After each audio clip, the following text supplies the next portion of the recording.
The Trump administration says it's set to release all of the government's classified files in the 1963 assassination of President John F. Kennedy. Trump says people have been waiting decades for this, and the 80,000 pages he says that he could release this afternoon. Kennedy was shot and killed on November 22nd, 1963, while riding in a motorcade in Dallas. His assassination has long been the subject of conspiracy theories after Lee Harvey Oswald, the suspect, was shot and killed days later.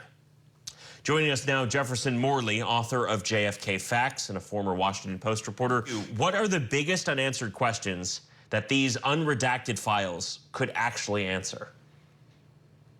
To understand what's going to come out, you need to understand what's been released in recent years. And what we've learned in the last 20 years, all of it undermines the official story that one man killed the president for no reason. That theory is no longer tenable. It's not factually supported. The doctors in Dallas who tried to save Kennedy's life agreed he had been shot from two different directions.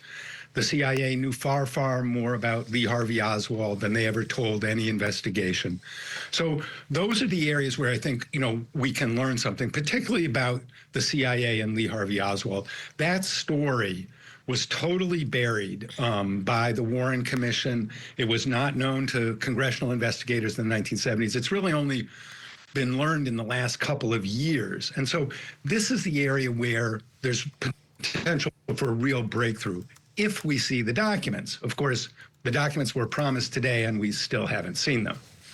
I mean, you've pored over these documents like no one else. Is there any evidence, though, that redactions in already released documents up to this point have covered up key details? Would things in an unredacted Absolutely. document change the popular Absolutely. narrative? And so how so? In April of 2023, the CIA released a 62-year-old document which identified the name of the man who was reading Lee Harvey Oswald's mail while President Kennedy was in the Oval Office. So the surveillance of Oswald has been a very carefully controlled secret. The Warren Commission was told, and the Warren Commission told the world, the CIA didn't know anything about this man, and he just came and killed the president. That story, we now know, thanks to documents released in recent years, is false. A small group of top CIA officials monitored Lee Harvey Oswald from November 1959 to November 1963, and then, when asked questions about it after the president was dead, lied about it and said they didn't know anything about him. So we know that story is false now, and the documents to be released may well shed some light on why is the CIA lying about this. Do you buy at all the national security argument here that this could be jeopardizing to, the integrity of the CIA or FBI if they release some of this information? I mean, I have no doubt that this information will be highly embarrassing to the CIA, and people in the CIA believe that if you embarrass the CIA, that harms U.S. national security. I don't think most people outside of the CIA buy that argument. They agree that a secret intelligence agency should be held accountable, especially in the case of a presidential assassination.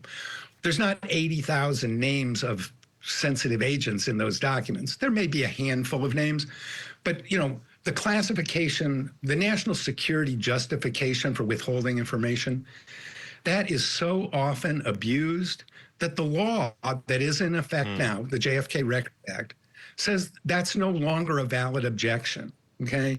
And the law says something that the CIA has never done. The law says in every document that the CIA withholds, they have to provide an explanation of the damage that it would do by releasing it.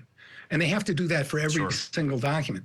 The CIA has never done that. And so it's just kind of a blanket exemption that they can hide stuff that, just embarrasses them. They'd rather not talk about, and they just want it to all go away, But people are saying, the president is saying, no, it's not going away. You really do have to produce this stuff and produce it now. So today's a hopeful day. President's rhetoric is good, but implementation is everything on this order, and we still haven't seen the documents.